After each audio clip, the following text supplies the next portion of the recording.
এ তো দেখলেন এলাকা। এবার আপনাদের শিক্ষাঙ্গন দেখাবো, মানে সরকারি বিশ্ববিদ্যালয়ের ক্যাম্পাস। সেই ক্যাম্পাস জুড়ে তৃণমূল নেতার বিশাল সম্পত্তি। ভাবুন একবার, কেন বারবার বিস্ময়কর শব্দটা ব্যবহার করছি।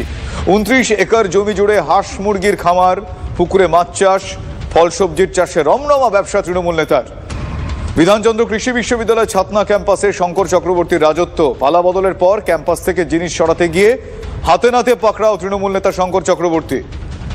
সব জেনেও এত বছর ভয়ে কেউ মুখ খোলেননি, এমনটা বিশ্ববিদ্যালয় কর্তৃপক্ষ জানিয়েছেন।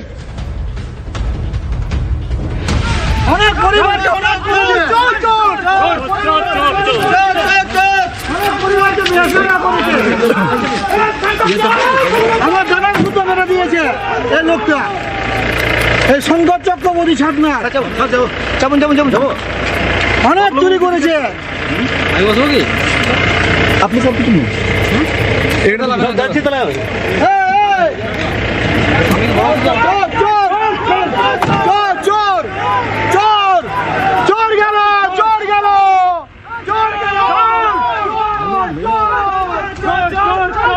বাঁকুড়ার ছাতনার তৃণমূল নেতা তথা ছাতনা পঞ্চায়েত সমিতির তৃণমূলের প্রাক্তন কৃষি কর্মাধ্যক্ষ শঙ্কর চক্রবর্তীর সাম্রাজ্য দেখলে চোখ কপালে উঠতে বাধ্য। আমি যে জায়গায় দাঁড়িয়ে রয়েছি তা হলো বিধানচন্দ্র কৃষি বিশ্ববিদ্যালয়ের ছাতনা ক্যাম্পাসের এলাকা। মোট 29 একর জায়গা রয়েছে। সেই 29 একর সরকারি জায়গা দখল করে বছরের পর বছর, মাসের পর মাস ধরে নিজের সাম্রাজ্য গড়ে তুলেছিলেন শঙ্কর চক্রবর্তী। এ জায়গায় দেখাই যাচ্ছে যে বিভিন্ন ফলের বাগান তৈরি করা হয়েছে, একেবারে নারকেল থেকে শুরু করে পেয়ারা, বেদানা, আম সহ বিভিন্ন ফলের বাগান তৈরি করেছেন শঙ্কর চক্রবর্তী। তার পাশাপাশি আমি দেখাতে চাইবো যে এই যে মুরগি চড়ে বেড়াচ্ছে, এই মুরগির খামারও কিন্তু শঙ্কর চক্রবর্তীর। পাশাপাশি যে ছাতনা ক্যাম্পাস বিধানচন্দ্র কৃষি বিশ্ববিদ্যালয়ের, সেই ক্যাম্পাস জুড়ে শঙ্কর চক্রবর্তীর ব্যবসায়িক সাম্রাজ্য তৈরি হয়েছিল। এই তার একটা রুম, যে রুমে একেবারে সরকারি পরিকাঠামো, সরকারি বিদ্যুতে পাখা চলছে, সেখানে কিন্তু শঙ্কর চক্রবর্তী স্টক করে রেখেছিল।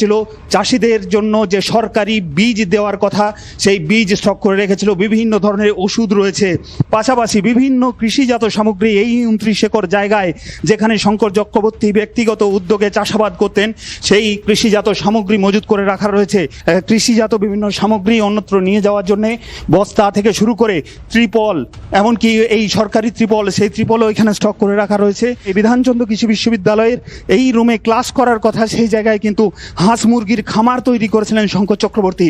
দেখা যাচ্ছে এখনো হাঁস রয়েছে এবং এই জায়গায় একের পর এক সরকারি যে সমস্ত যন্ত্রপাতি, বিভিন্ন ধরনের ট্রাঙ্ক, আলমারি, তা কিন্তু রয়েছে, যা কিন্তু ব্যক্তিগত কাজে লাগতো শঙ্কর চক্রবর্তী, তেমনটাই অভিযোগ। আজ যখন এই এলাকা থেকে এই সামগ্রীগুলি নিয়ে অন্যত্র পাচার করার চেষ্টা করছিল শঙ্কর চক্রবর্তী, সেই সময় বিজেপির কর্মীরা খবর পায় এবং তারপরই এই বিজেপি কর্মীরা শঙ্কর চক্রবর্তীর গাড়ি আটকে দেয়। এই 29 একর সরকারি জায়গা দখল করে নিজের ব্যবসায়িক কেন্দ্রে পরিণত করেছিল। তাই তার বিরুদ্ধে ছাতনা থানায় অভিযোগ দায়ের করা হবে। শেষ পর্যন্ত এই শঙ্কর চক্রবর্তীর বিরুদ্ধে পুলিশ প্রশাসন কি ব্যবস্থা নেয়, আপাতত সেই দিকেই তাকিয়ে ছাতনার মানুষ। বাঁকুড়া ছাতনা থেকে ক্যামেরায় বুদন কর্মকারের সঙ্গে হীরক মুখার্জি, TV9 বাংলা। আবার গ্রামবাসী বলছে আপনারা আজকে কি ধরছেন, কালকে তো পুরো রাত জিনিস বার করেছে। তখন কিন্তু আমাদের মনে হলো একটা ডাউট হলো, না স্যারকে জানানো উচিত আছে। MLA স্যারকেও একটু খবর দিলাম, তারপর উনি এলেন, সেই সকল নিয়ে IC স্যারও এলেন, আর ওনাকে হচ্ছে সেই যখন ভিতরে দেখলাম যে এখানে হাঁস মুরগি পোলট্রি ফার্ম একদম ঠিক ছাতনা শেখ শাহজাহানের মতন এখানে করে রেখেছে, তো সেই জন্যই ওনাকে এখন অ্যারেস্ট করে নিয়ে যাওয়া হলো। এখানে উনি এসেছিলেন, এখানে জিনিস বাই করেছিলেন, এই মুরগি, ছানা, খাবার, কাঠ, এগুলো বাই করে এখান থেকে নিয়ে যাচ্ছিলেন। সেই সঙ্গে সঙ্গে আমরা এখানে দেখতে পাই, জানতে পারি এবং সেখানে আমরা আমাদের MLA সাহেবকে খবর দেওয়া হয়, থানাতে খবর দেওয়া হয়, তাকে এসে আটকানো হয় এবং তাকে যা কিছু সব কিছু পরিচয় নয়, তিনি নিজেও মেনে নিয়েছেন যে হ্যাঁ আমি এগুলো বাই করছিলাম, আমাকে ডিন বলেছে। এখন ডিনের কাছে কোনো কাগজপত্র নেই, কিছু নেই, ডিন বলছে না আমি কিছু জানি না।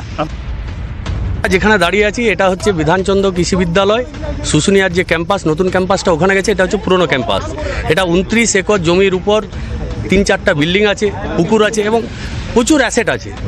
তো আমরা জানতাম যে এটা সরকারিভাবে এটা চলে, কিন্তু যখন আমি খবর পেলাম যে এটা শঙ্কর চক্রবর্তী তৃণমূলের এক নেতা, এটা দীর্ঘদিন যাবৎ জবরদখল করে পরে উনি পোলট্রি ফার্ম থেকে শুরু করে বিভিন্ন ধরনের ব্যবসা এখানে করতেন। 3টা পুকুর কাটিয়েছেন, কী টাকায় কাটিয়েছেন জানি না, সেই মাটিগুলো 15 লক্ষ টাকায় বিক্রি করে দিয়েছেন। আমার কাছে খবর এলো গতকাল উনি এখান থেকে সমস্ত জিনিসপত্র চুরি করে নিয়ে চলে যাচ্ছিলেন। উনি স্বীকার করেছেন যে হ্যাঁ আমি এগুলো নিয়ে চলে যাচ্ছিলাম। উনি কেন চলে গেলেন বলছে ডিন বলেছেন। এখানে উনি যে ব্যবসা চালাতেন তার সমস্ত ইলেকট্রিক বিল কৃষি বিদ্যালয় থেকে মেটানো হয়। বিধানচন্দ্র কৃষি বিশ্ববিদ্যালয়ের ভিসি যিনি আছেন তার বিরুদ্ধেও বিভাগীয় তদন্ত হওয়া দরকার, যে কেন উনি জানার পরও এতদিন উনি জানাননি প্রশাসনকে। ওনার বিরুদ্ধে ব্যবস্থা হলে